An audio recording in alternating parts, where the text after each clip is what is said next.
আমাদের বিশেষ করে প্রবাসে এবং দেশেও বহু লোককে দেখা যায় ফজরের নামাজ পড়ে। কখন পড়ে? সূর্য ওঠার পরে, মানে তার মন মতো। সোজা কথা, সকাল 7টা অথবা 8টা বাজে ফজরের নামাজ পড়ে। আবার হাদিসও দেয় অনেকে। হাদিস কি? নবী সাল্লাল্লাহু আলাইহি ওয়াসাল্লাম বলেছেন, মান নামা আন সালাতিন আও নাসিয়াহা ফালইউসাল্লিহা ইযা যাকারাহা ফাইন্না যালিকা ওয়াক্তুহা।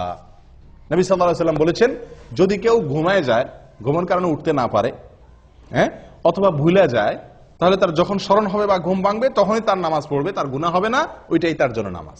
বাহ! এই হাদিস দেখায় 12 মাস বহু লোক আছে ওই ফজরের নামাজের সময় উনি ঘুমায় থাকেন। উনি 8টা বাজে, 7টা বাজে, 9টা বাজে উঠা মাশাআল্লাহ করে নামাজ পড়েন, এবং এটা 12 মাস বা বেশিরভাগ সময়। এরকম বহু লোক আছে না? আমি বহু লোক দেখছি। জিজ্ঞাসা করছি তো উনি হাদিস শুনে দিয়েছেন। নবী সাল্লাল্লাহু আলাইহি ওয়াসাল্লাম বলছেন, ঘুমায় গেলে মাফ, ঘুম থেকে উঠে পড়বেন। বাহ! ঘুমায় গেলে কার জন্য মাফ? যে ব্যক্তি ঘুম থেকে উঠতে পারে নাই, কদাচিৎ হঠাৎ একদিন ঘটে গেছে, অ্যালার্ম দিয়ে রাখছে, সবারে বলে রাখছে, আজানও শুনে নাই, সবগুলো মিস হয়ে গেছে, ঘুম এত ভার হয়ে গেছে, অ্যাক্সিডেন্টলি একদিন হয়ে গেছে, তার জন্য এটা। নবী সাল্লাল্লাহু আলাইহি ওয়াসাল্লামের নিজেরও একদিন ফজরের নামাজ ছুটে গেছে। ঘুম থেকে উঠছেন সূর্য ওঠার পরে, ওনার সাথে সব সাহাবীরা মিলে সফরে ছিলেন, শরীর ক্লান্ত ছিল, ঘুম আসছে, একজনকে উনি পাহারাদার রাখছেন।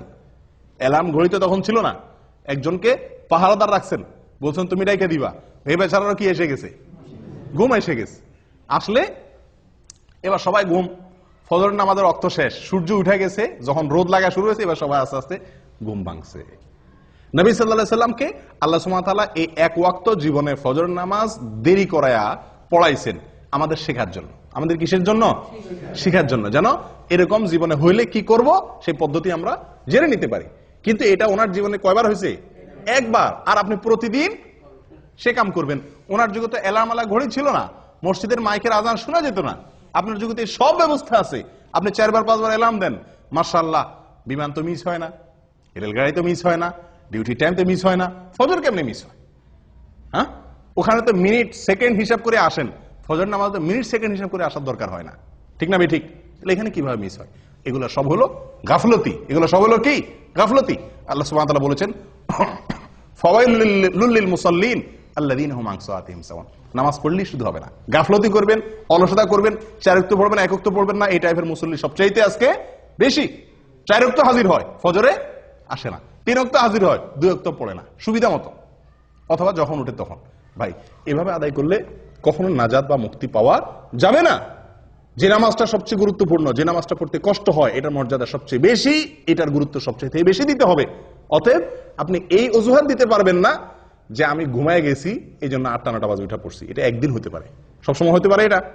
আপনি যদি অ্যালার্ম দিয়ে রাখেন, বেনামাজি লোক থাকলে বাদ দেন, আজকে দেরিতে শুয়েছি সেজন্য নামাজ বাদ গেছে, তাহলে কালকে আমি তাড়াতাড়ি শুয়ে যাই।